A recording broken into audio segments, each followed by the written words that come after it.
Am I the asshole for making my boyfriend rehome his German Shepherd? Me and my boyfriend have been together since we were in university. We're both 23 and recently moved in together. We both went to our local university, so we both lived at home so we'd be able to save money. Around a year after we started dating, my boyfriend got a German Shepherd puppy. I've never been a fan of German Shepherds, but I'm a dog lover, so I wasn't going to tell him not to get one when we weren't even living together yet. When we moved in, my dislike of German Shepherd was confirmed. The dog leaves hair all over the place, barks whenever someone walks by our house, needs extreme amounts of exercise. I could go on for hours. However, I was willing to put up with it since my boyfriend had otherwise trained him well. I now realize how stupid that was, since the dog breed seems to have problems regardless of how well it's trained. I recently got a Rottweiler puppy, and to say that I formed a bond with him would be an understatement. The German Shepherd, on the other hand, didn't take too kindly to the puppy and would have made its disdain for the dog known. Me and my boyfriend took the dog to the vet to see where the issue could come from, and she told us that some German Shepherds just don't get along with other dogs. My boyfriend suggested that we may have to rehome my puppy due to his puppy's disdain of him, and he could still find a good home since he was only 5 months. The thought of rehoming something I loved for a dog I couldn't stand mortified me, and to think that the only reason for rehoming him would be because of another dog's nasty behavior didn't make the situation any better. I told my boyfriend that there was no way I was rehoming my puppy and that I'd be willing to move out if need be. After days of arguing, my boyfriend took the dog to the local shelter. The house has been much quieter since, and I can honestly say it was one of the best decisions I ever made. My sister, on the other hand, didn't hold a sentiment and actually referred to me as an evil bitch for putting my boyfriend in this position. So it got me thinking, am I the asshole?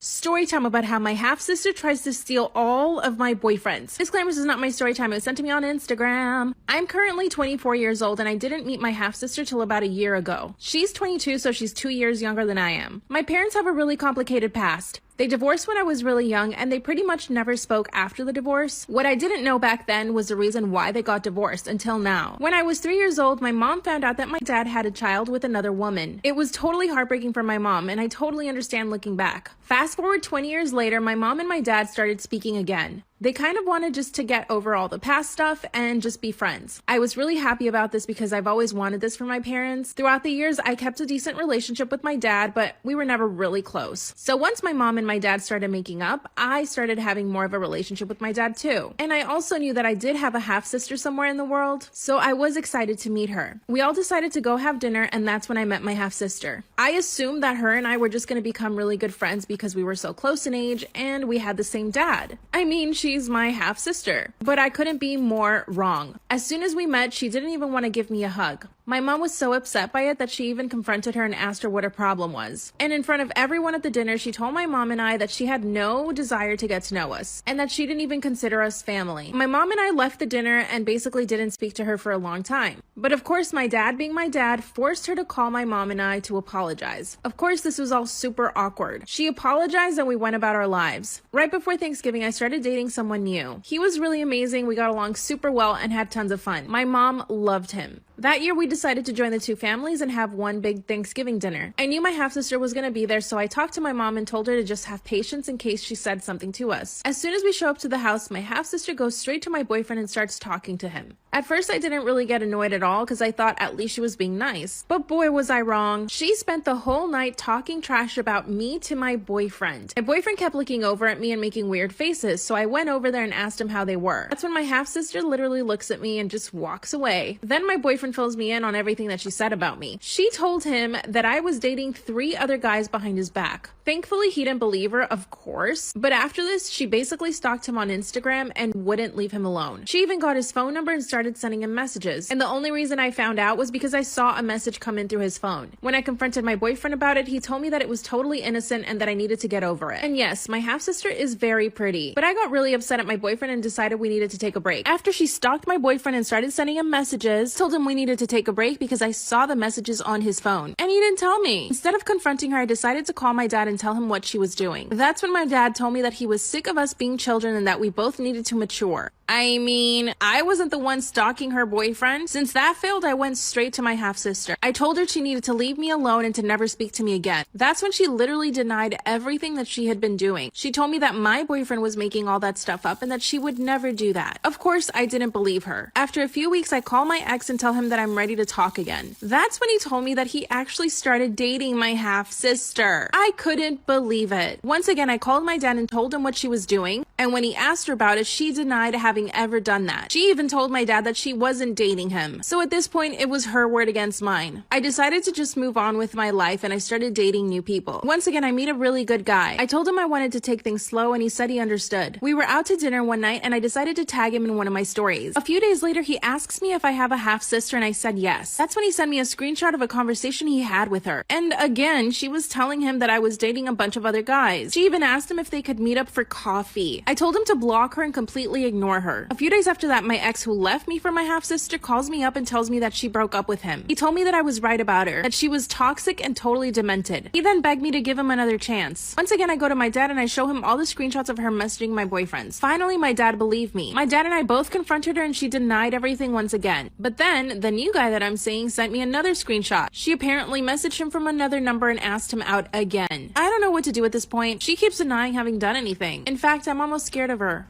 What should I do? I took myself on a movie date to see In the Heights, and I went to the movies one other time this year, and it was amazing because I just went in and I sat in the middle of a completely empty theater, and if anybody did buy a ticket, I was told that they were required to choose a seat that was at least 6 seats away from me at all times, and I was like, this is amazing. This is how movies should be all the time. But now people are coming back to the movie theaters and they don't know how to act anymore, and it's pandemonium. I went in and there were some ladies sitting, one of them was in my seat, and I just thought, that's fine, I'll just sit a few seats down, we'll be good. We were not all good because this lady came in with a bunch of kids and I thought, oh, how cute, they're having a family day. And then they walked straight to me and I thought, oh no. And she said, you're in my seat. And I was like, I'm sorry, those ladies were in my seat. And so I just sat here, but I'll go talk to them, it'll be fine. And so I went over to the ladies and I said, hey, you're actually sitting in my seat. I was just going to sit down there anyway, but then this lady came and she wanted her seat. So could you please just scooch down so I could sit in my seat? And they just stared at me. They did not say anything. And I showed them my ticket and I was like, see, my seat's G7. And you're sitting in G7. So if you guys could just scoot down, it would be great, because then we'd all have our seats. And they kept staring at me. It was this weird stare off. And all I could think was like, oh, I just wanted to come to the movie theater and sit in a dark, cold room and eat my giant pickle and then deal with the gastrointestinal repercussions of eating said giant pickle in private. But here I am, squabbling over a seat. And some of you might be thinking, why don't you just move to a different row? The answer is I paid an extra $4 to sit in a recliner, and that was the only row with recliners. And $4 is a big investment. That goes far at Taco Bell. Finally, one of the Karens just kind of glanced over to this one seat that was in between the family and in between them. And I thought, fine, I'll just sit there. And so I'm sitting in between them, and the cute little 4-year-old that was on my one side couldn't keep up with the movie. And so she was talking the whole time, very loudly. And I was just like, this is fine. This is fine. This is fine. And I was judging that 4-year-old because she had an entire bucket of cotton candy that she wasn't even eating. And I did consider moving at that point, but I thought, what if the mom knows that I'm moving because I'm annoyed with her child? Heaven forbid I do anything that could potentially maybe hurt a stranger's feelings. Then the 4-year-old started eating popcorn with her mouth open. And I was like, nope. Nope, that is my limit. So I moved a few rows back into the plebeian seating and ate my giant pickle, which decided to make an early exit about an hour later. And I made the whole theater smell like a ferret cage. And when the lady sitting in my seat looked over her shoulder at me, I was like, oh, I'm sorry. Is the smell wafting? Good. I've been waving at you with my mask. I've officially reached crotchety old millennial stage. I didn't know that was a thing that could happen, but I was at a Jonas Brothers concert with my friend, and she said something like, oh, some of these Gen Zers just have no respect for anybody. And I said, tell me about it. The other day I was in Target, and these Zoomers got mad at me because I was walking too slow down the aisle. And I wanted to say, listen, ladies, some of us aren't at Target for fun anymore. Some of us come to Target because we're defeated and sad and having an existential crisis, and we needed somewhere to go on a night walk that was safe. And also we needed milk. And also when the Target carts, you can lean your whole body on them and just let them slide you across the store. You don't even have to lift your feet. You can literally just trudge through Target for your night walk. But we were at the Jonas Brothers concert and we were keeping up with the youths okay. We were fangirling really hard. And then freaking Nick Jonas leans into his mic and he said, give us a cheer tonight if you came here with someone you love. Which, not cool, Nick, because my friend went, woo! and I did nothing. And then I realized she was cheering, and I was like, oh, whoa, I also came with someone I loved. But she noticed I didn't cheer right away, and she just looked over and she was like, I love you. And my stupid ass went, oh, you're so nice. And then the show ended super abruptly, no encore, nothing. And my friend was really mad about it. And I was trying to defend the Jonas Brothers. And also because I think everything's about me all the time and therefore my fault, I said, you know what? Maybe it was our fault. The audience kind of sucked tonight. When Nick stopped singing so that we could sing the words, the audience didn't know the words. And I could see the disappointment on Nick's face. And it did not feel good. You know, it was like a group project. You and I did our part. The rest of the team didn't. Nick's disappointed in us. No encore. So we're having this conversation, and then a woman came up to us and said, girls, the show is over, you need to leave. And I said, oh yeah, of course, I'm sorry. But then I immediately got angry at her tone and my reaction to her tone. I was like, who does she think she is? My mother? She can't talk to us like that. We're not girls, we're grown women. And a little old man who was also working the venue heard my outburst, and he kind of like came over and he said, what? And I said, we're not girls, we're women. And he said, yes, you are. And I said, Jonas Brothers fans, they're not little kids anymore, okay? We're adults. A lot of people at this concert weren't even conceived when the Jonas Brothers became a band, but we were already alive. My friend and I went on a double date with these two bros who wanted to make tinfoil dinners, which normally I'm always down for. But in retrospect, it is a little weird that we got together with these guys and we went into their kitchen where the oven was and we chopped up meat and potatoes, and then we climbed part way up a mountain, and then they found a place in the dirt and they were like, this is where we make fire. And then they stopped and tried to start making a fire, but they were fighting with each other like right off the bat over how to make a fire, because the first guy was like, well, I'm an Eagle Scout and the correct technique for building a fire is the teepee technique. And the other kid was like, well, I'm also an Eagle Scout and the correct way to build a fire is a log cabin. And they were fighting over this for so long. And I wanted to bully them into somehow starting the fire faster, because I felt like the way they were arguing over technique and such was holding us back. But I didn't, because I could tell that I was super hangry, and I've been informed by my friends that when I get hangry, the brilliant and hilarious observations that I make about people when I'm in that state are actually really mean and uncalled for. And so I just like bit my cheek on the inside of my mouth and I was like, don't talk, don't talk, don't talk. But it took them 30 minutes and there was still no fire. And then this other group of young adults showed up at the little camping spot next to us and they had a fire in like seconds. It was just like bing, bang, boom, marshmallows going into their mouths. And we didn't even bring marshmallows, but all of a sudden I really wanted some. But I was still not saying anything to these guys because I'd already decided that I was going to ghost my date and I just figured I'd get a head start on it. But my friend wasn't feeling the same way, because when she saw the other kids show up and build their fire and start eating right away, she turned to our dates and she was like, maybe Kate and I should go over there and ask those real men to build a fire for us. And the guys were like, no, we're so close. Ethan just got the wrong kind of kindling. He chose the wrong kind of sticks. That's why we don't have a fire yet. And so then there was another 15 minutes of them doing that. And then I think the girls in the other group felt bad for us. Also, we should keep in mind that after the fire gets started, it takes another 20 minutes for the meals to cook.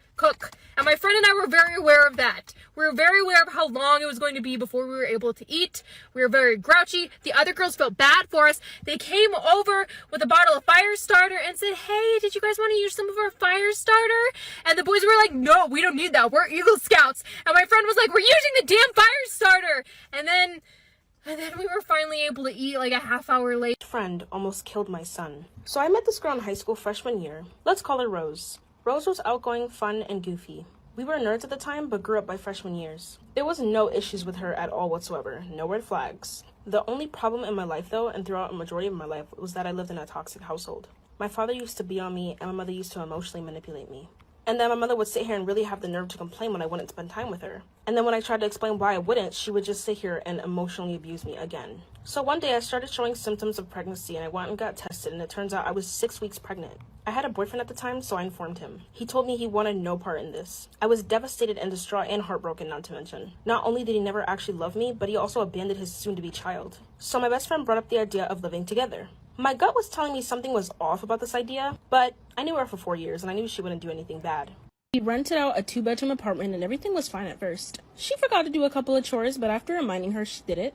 So one day she got a girlfriend and everything was fine. But she started to park in my parking spot. She used to eat our food and sometimes my food, and she would leave the bathroom a mess by missing the trash can and leaving the floor wet during showers. She even went through my personal belongings at one point drunk, thinking it was Rose's room. I told Rose about this problem and she apologized and said she'd talk to her girlfriend about it and tell her to stop. Which, her girlfriend did stop for a period of time. I ended up having the baby. I remember on the way there, I asked Rose to bring me, but she was complaining because her and her girlfriend were watching a movie. That was the first red flag for me. So then as time progressed, I was raising my son and everyone loved him, but she was complaining about the noise and him crying, so she helped me soundproof my room. So my baby was sleeping and I was going to go to the grocery store, which was like a block away. So I left him there, I put the monitor up in case anything happened, and I left to the grocery store. And when I came back from grocery shopping, you will not believe what happens next. Come back for part 3. I came back to the apartment and it felt like it was 100 degrees inside the house. It was so hot that I experienced a whiplash of hot air. I could barely breathe. It was so muggy. I was wondering why the AC was off and then I realized my son was home. I ran to him and he was slightly unconscious. I tapped his face a couple of times and then he started crying. I ran to the car and blasted the AC. I gave him some of my milk and luckily he was okay. He fell asleep in the car seat. I was so mad. Then I saw Rose pull up with her freaking girlfriend. I got up and I confronted her. I asked her why she turned off the AC and I told her she could have killed my kid, literally. She just brushed it off and said the bill was getting too high. She also told me I shouldn't be worried or mad about it because my baby was okay and alive. I was so mad, I just literally went upstairs and I started packing my stuff. As I was packing my stuff midway, she grabbed some of my stuff. I literally had to pepper spray her to get her out of my room. I ended up staying at a hotel for about 6 months. Now I live in an apartment alone with my baby. Luckily, I'm financially stable. You don't really know a person until you live with them. Follow for more story times. Am I the asshole for demanding my fiancé and his mom pay for a new wedding dress?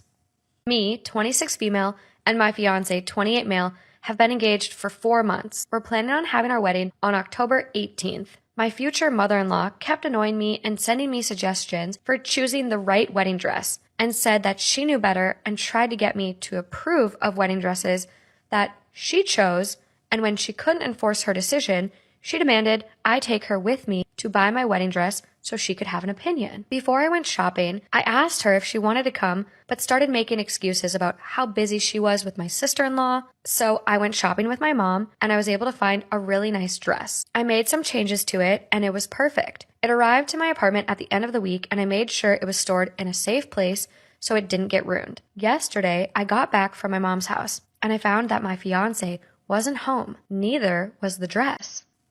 I called him immediately, knowing that he must have taken it to show it to his mom, since she continuously asked to see it and refused to have me send her pictures of it. I was so mad when it was confirmed that my fiancé took it to show it to his mom, and he said he was going to be home in 30 minutes after he went to the supermarket.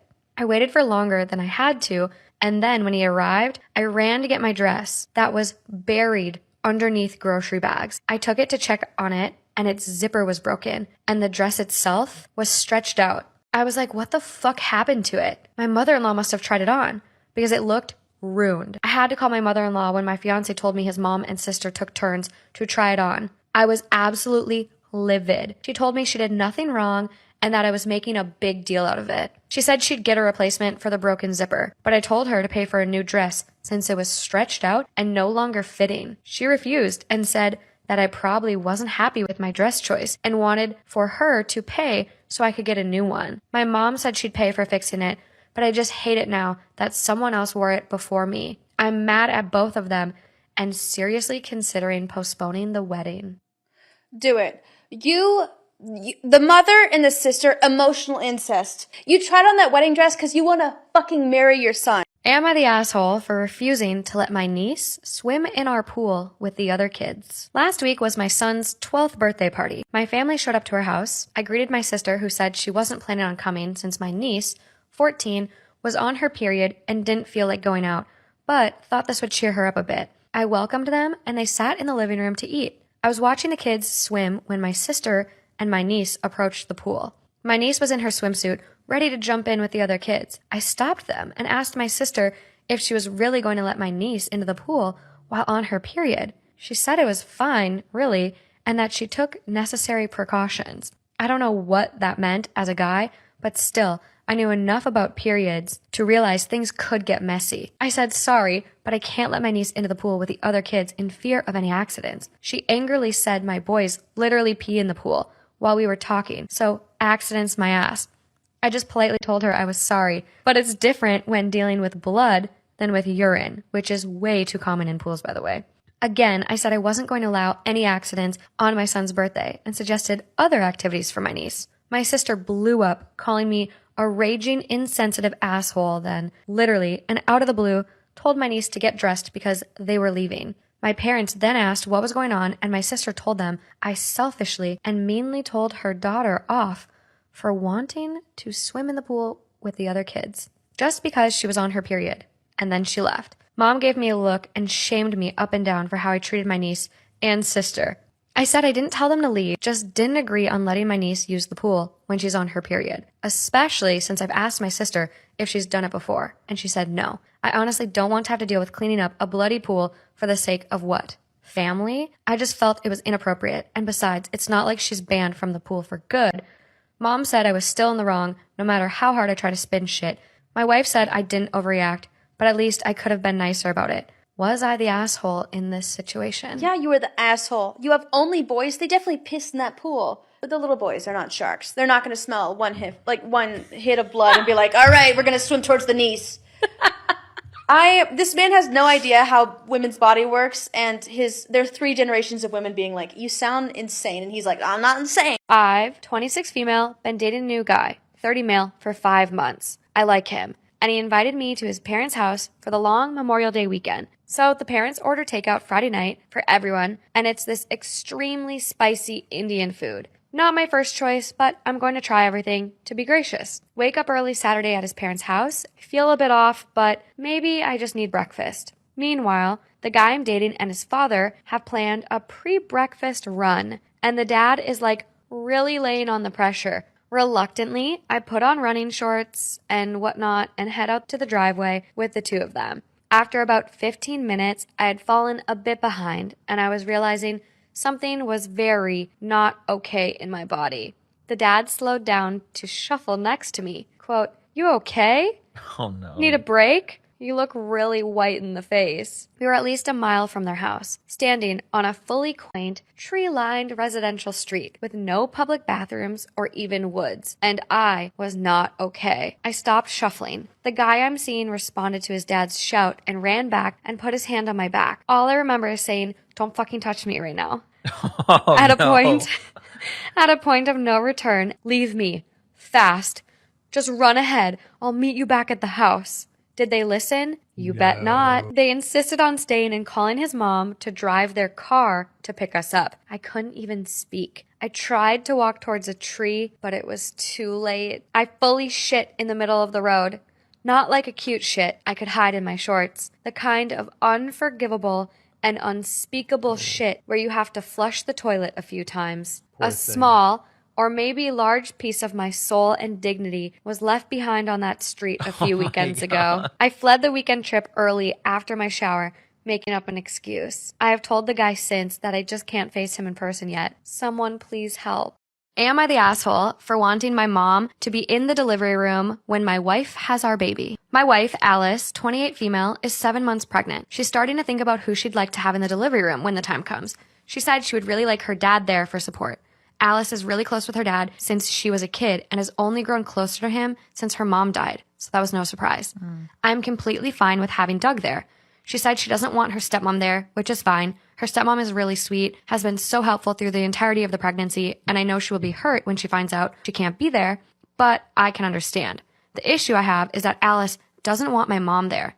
My mom has never been my wife's biggest fan. But she is so excited to have a grandchild and has been planning on being in the delivery room the entire pregnancy and likely before.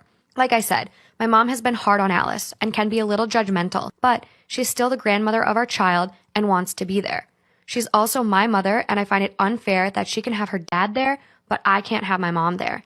It's a high-risk pregnancy, and Alice has been really adamant about trying to give birth naturally, but she claims that if things take a turn, and she wants an epidural or there needs to be an emergency C-section for whatever reason, she is worried about the judgment from my mom because my mom has openly expressed her distaste for both. Additionally, She says my mom is not the nicest to her. I know my mom has been a little harsh about her weight gain, even though about 30 pounds. She was 120 before.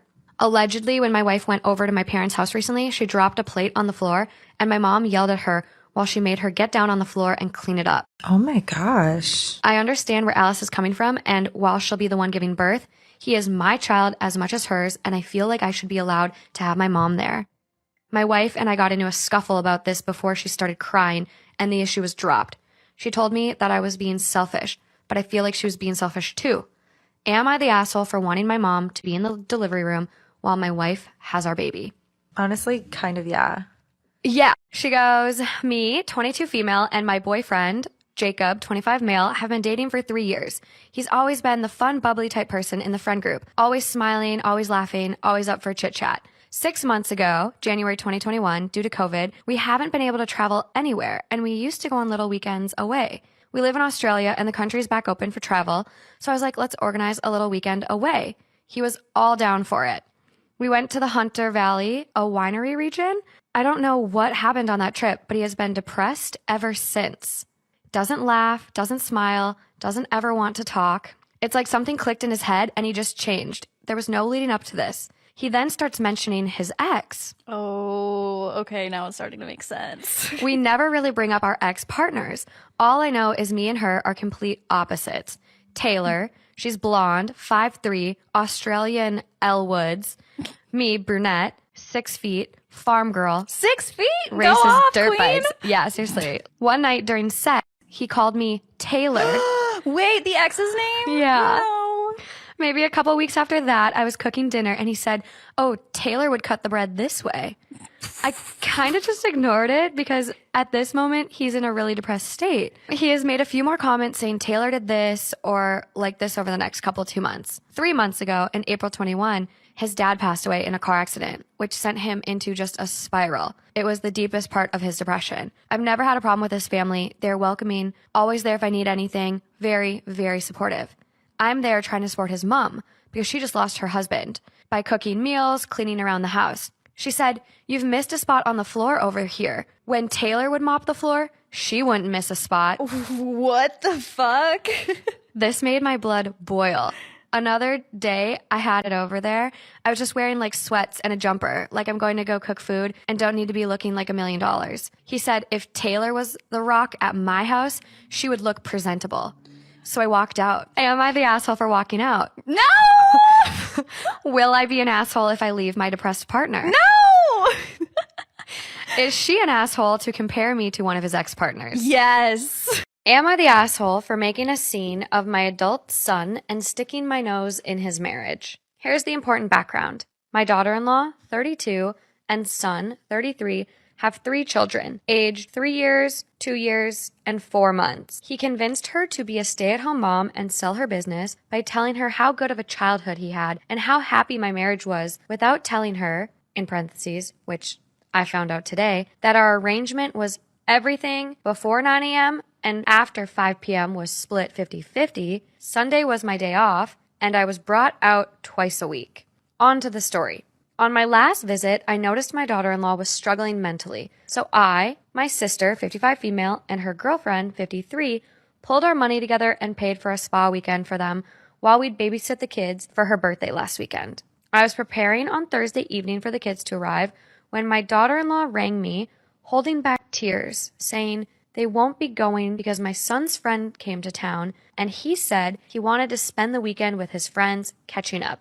I pressed her a little and I'm talking a little about her situation. She came clean about him doing no chores, no date nights, and her basically doing all of the childcare because, quote, that's what stay-at-home moms do. I was honestly disgusted. I convinced her to drop me off the kids and bring a friend to the spa. I even dipped into my savings to give her £500 to buy herself something nice. When she dropped me off the kids, I begged her to tell me where my son was. After 5 minutes, she told me the bar. She left for the spa, while I left for the bar. Here's where I might be the asshole. I went to the bar where he and his friends were. I sat down next to the group and asked my son, quote, did I fail you as a mother, or was it your father? Because we both thought your partner comes before your silly drunk friends. Long story short, I humiliated him and got myself banned from the bar.